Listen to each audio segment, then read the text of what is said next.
Peluncuran slot KYC terus meningkat sejak dirilis pada tanggal 14 Maret atau hari Pi. Sejak itu, fokusnya adalah pada pengskalaan sistem dan bootstrap jaringan validasi kerumunan. Di bawah ini, kami menggambarkan corong KYC yang perlu dilalui jaringan untuk diskalakan, dan memberi Anda jendela ke beberapa kemajuan penting terkini serta apa yang berikutnya. Saluran jaringan KYC. Sederhananya, untuk menskalakan throughput KYCP, jaringan perlu menskalakan setiap langkah corong KYC jaringan, yang dipecah menjadi 3 langkah utama yang dijelaskan berikut ini. Beberapa pengskalaan bergantung pada peningkatan sistem dan algoritma yang telah dikerjakan dengan keras oleh tim inti. Sementara aspek pengskalaan lainnya bergantung pada partisipasi perintis, yaitu, menyelesaikan proses aplikasi KYC dan melamar menjadi validator. Langkah 1. Atas undangan, pionir mengunduh Pi browser untuk mengakses aplikasi Pi KYC. Langkah 2. Pelopor melengkapi dan mengirimkan aplikasi KYC. Langkah 3. Sistem KYC, menggunakan algoritma pembelajaran mesin dan validator manusia, memproses aplikasi. Fokus tim inti terutama pada pengskalaan langkah 3 dan mengurangi gesekan untuk meningkatkan pengalaman pengguna di langkah 2. Pada saat yang sama, perintis dapat membantu KYC dengan mempersiapkan langkah 1 dengan mengunduh Pi browser, dan setelah KYC mereka disetujui, dengan melamar menjadi validator, langkah 3. Pengskalaan langkah 1. Ada 2 variabel di sini. Pertama, tim inti secara acak mengundang sejumlah perintis setiap hari ke KYC. Kedua, perintis ini memutuskan apakah mereka ingin menerima undangan pada saat itu dan mengakses aplikasi KYC untuk mengirimkan aplikasi mereka. Meningkatkan jumlah undangan untuk masuk ke corong secara teknis sepele dalam langkah ini, kita cukup mengundang semua orang. Namun sebelum kita melakukannya, kita perlu memastikan bahwa jumlah undangan yang besar tidak akan membuat penyumbatan yang justru menghambat kecepatan bootstrap dan pengskalaan sistem secara keseluruhan. Sehingga langkah-langkah corong berikut tidak terhalang. Karena itulah tim inti memberlakukan pembatasan pada langkah ini. Sebelum menambah undangan, tim inti telah berfokus pada peningkatan hasil dari langkah-langkah berikut dalam urutan terbalik. Yaitu menghilangkan kemacetan dari langkah 3, sebelum langkah 2 dan sebelum kami menghapus batasan yang dikenakan pada langkah 1. Pengskalaan langkah 2. Sebagai contoh kemacetan pada langkah 2, banyak perintis mengalami masalah dengan pemeriksaan keaktifan selama pengajuan aplikasi KYC mereka. Tes keaktifan ini adalah fitur penting dari aplikasi KYC yang dimaksudkan untuk menetapkan bahwa pemegang akun Pi adalah manusia nyata. Untuk tujuan ini, langkah 2 mengharuskan pelamar KYC untuk membuat ekspresi wajah tertentu berdasarkan instruksi, yang divalidasi oleh validator mesin dan manusia. Namun, banyak jenis model telepon, terutama yang lebih tua, tidak selalu dapat menangkap ekspresi ini, sehingga perintis seringkali tidak dapat menyelesaikan dan mengirimkan aplikasi KYC mereka. Peningkatan pengalaman pengguna baru-baru ini dan algoritma sisi server telah secara signifikan mengurangi hambatan bagi perintis untuk menyelesaikan aplikasi KYC mereka. Termasuk pemeriksaan KYC. Perbaikan yang lebih berulang akan dilakukan secara umum pada langkah 2 berdasarkan umpan balik terus-menerus dari proses. Pengskalaan langkah 3. Pengskalaan langkah 3 adalah upaya besar yang melibatkan peningkatan sistem dan membootstrap validasi manusia secara geografis. Perbaikan sistem. Tim inti telah membuat peningkatan sistem yang signifikan dalam otomatisasi mesin pengskalaan.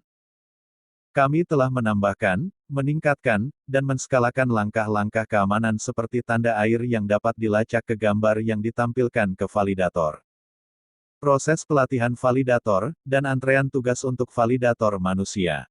Mempertahankan keacakan dalam pekerjaan antrian untuk validator adalah pilihan desain sistem yang sadar untuk mencegah potensi permainan dan kolusi validator. Pilihan penting lainnya adalah memecah bagian pekerjaan validasi untuk setiap aplikasi KYC dan menyebarkannya ke beberapa validator sebagai tindakan perlindungan privasi. Namun, dua pilihan ini menciptakan tantangan dalam mendapatkan aplikasi KYC yang sepenuhnya diproses, menambah backlog aplikasi. Di sini, mengoptimalkan algoritma antrian tugas adalah kuncinya. Ini sebagian besar telah ditingkatkan untuk membantu menskalakan pemrosesan aplikasi. Sehingga mengurangi waktu yang dibutuhkan satu aplikasi untuk diproses sepenuhnya, sekaligus mencapai dua tujuan integritas dan privasi KYC.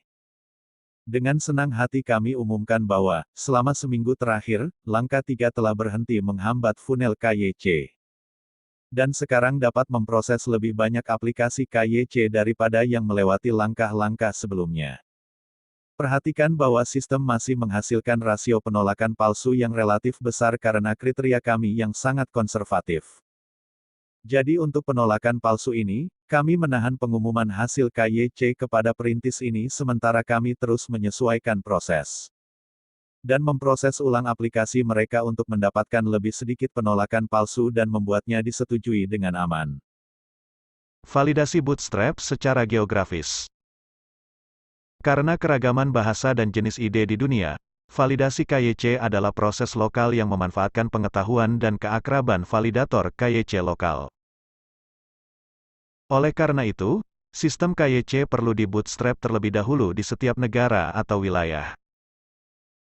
Dengan kata lain, setiap negara atau wilayah memerlukan validator yang cukup untuk menyetujui aplikasi KYC dari perintis lain, yang membawa lebih banyak validator potensial ke sistem KYC, sehingga memulai siklus yang baik. Hingga saat ini, sistem KYCP telah membootstrap tenaga kerja validasi manusia di 77 negara dan wilayah yang mewakili sekitar 80% populasi global. Karena kami bertujuan untuk mencakup setiap wilayah yang diizinkan oleh hukum, kami terus meningkatkan upaya kami untuk membootstrap lebih banyak tempat.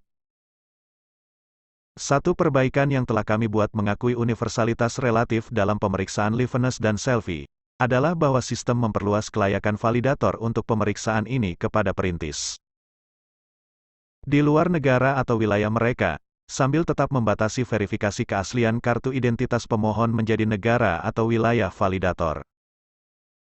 Sebagai contoh lain, anggota tim inti dan moderator obrolan tanpa lelah menvalidasi aplikasi KYC dari tempat yang tidak di-boot hingga cukup validator dari tempat tersebut muncul. Pilihan ini telah membantu sistem mencakup negara atau wilayah yang masih melakukan bootstrap, dan akibatnya, kami melihat peningkatan yang konstan dalam jumlah negara atau wilayah yang di-bootstrap. Apa berikutnya?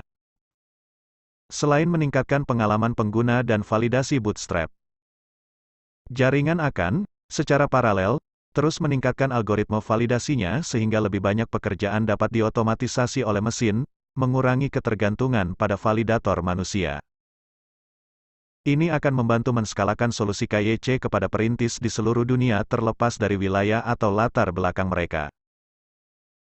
Pada saat yang sama, perintis dapat mengambil dua langkah penting untuk mempercepat kemajuan jaringan verifikasi KYC dan migrasi mainnet berikutnya. Pertama, lebih banyak validator KYC dibutuhkan. Meningkatkan jumlah validasi KYC yang berhasil sekarang terutama bergantung pada berapa banyak validator manusia yang ada di setiap komunitas lokal. Jadi, jika Anda sudah terverifikasi KYC, kami mendorong Anda untuk mendaftar menjadi validator. Lebih banyak perintis KYC meningkatkan kumpulan calon validator. Juga ingat bahwa validator akan menerima fee yang dikumpulkan dari pelamar KYC yang berhasil untuk pekerjaan mereka. Kedua, jangan lupa untuk mendownload Pi Browser.